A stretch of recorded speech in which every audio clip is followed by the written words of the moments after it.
Welcome to the Rim Break Rodeo. We hope this video helps.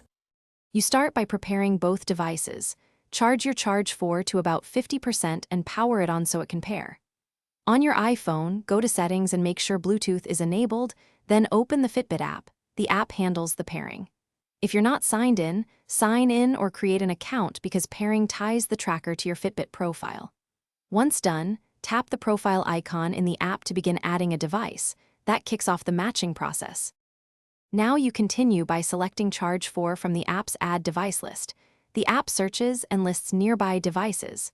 Make sure you allow any Bluetooth permission prompts and permit notifications and background app refresh so syncing runs reliably. When the app shows a pairing code, compare it to the numbers on your Charge 4 and confirm. This prevents accidental pairing.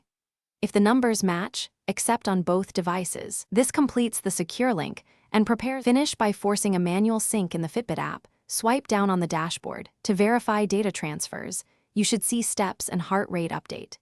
If syncing stalls, restart both your Charge 4 and iPhone, then reopen the Fitbit app and try pairing again to refresh the connection.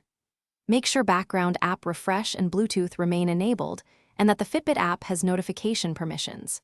If problems persist, remove the device and app and re-add it. That often clears configuration glitches and restores reliable syncing.